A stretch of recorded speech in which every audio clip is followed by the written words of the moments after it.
Hey everyone, and welcome back to The Explainer. Today we are unpacking a genuinely gripping true mystery, the story of Titu Singh, the boy who remembered his past life. This is one of those cases that sits right at that fascinating, kind of unsettling intersection where a gritty criminal investigation meets the absolute deepest boundaries of human psychology.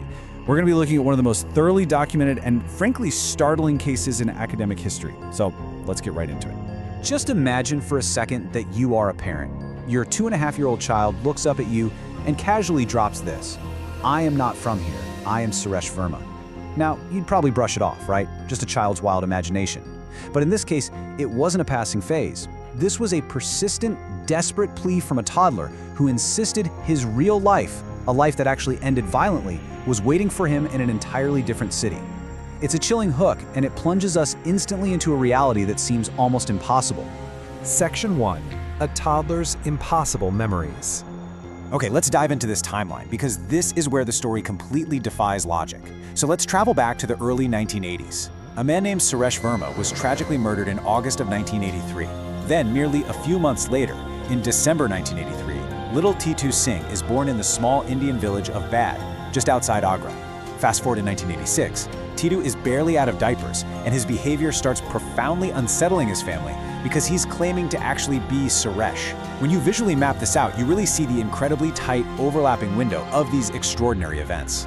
The eerie contrast here is what makes this case so incredibly compelling. On one hand, we have little Titu. He's a toddler living this simple village life. His biggest concern should literally just be playing in the dirt, right? But on the other hand, we have the grim adult details of Suresh Verma, a radio shop owner and admitted smuggler living in the bustling city of Agra, who was brutally assassinated. Titu was actually complaining about his village parents wearing old clothes. He was insisting his real wife wore expensive saris and demanding to be taken back to his shop in Agra. Section 2. Finding Suresh Redia. While eventually a child's sheer persistence breaks down adult skepticism, Titu's bewildered older brother finally decided to travel the 8 miles to Agra just to check out his little brother's bizarre claims. And this brilliantly illustrates the sheer volume of accurate hits the family discovered. It was staggering. Everything the toddler claimed was perfectly verified. Titu said he owned a radio shop. His brother found a store literally named Suresh Radio. He said his wife was named Uma. The brother walked in and met a widow named Uma Verma. He claimed he was shot in the head in his car. Yep. The brother learned Suresh had been the victim of a brutal unsolved murder exactly that way in August 1983. As you can imagine, this led to an incredibly emotional collision between the two families. Uma Verma and her relatives actually came to visit Titu's village. And get this, little Titu spotted them immediately. He started shouting that his other family had arrived.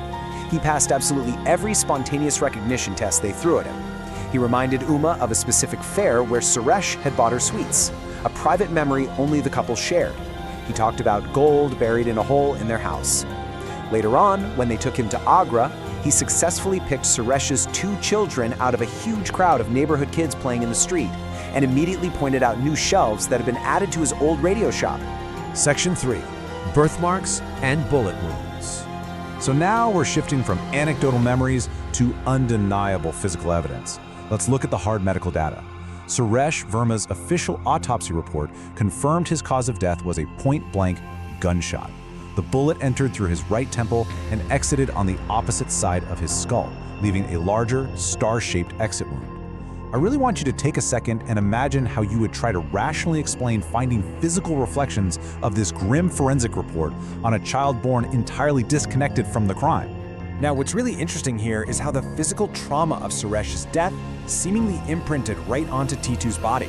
When researchers shaved Titu's head, they found a round, indented birthmark on his right temple, perfectly mimicking the bullet's entry wound. And it gets crazier.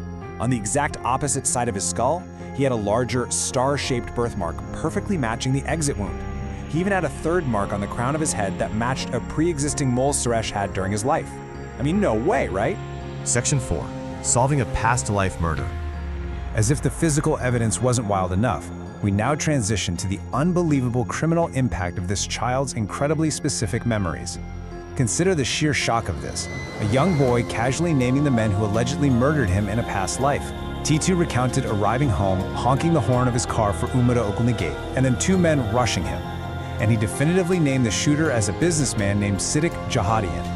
And this extraordinary information actually built into real-world consequences.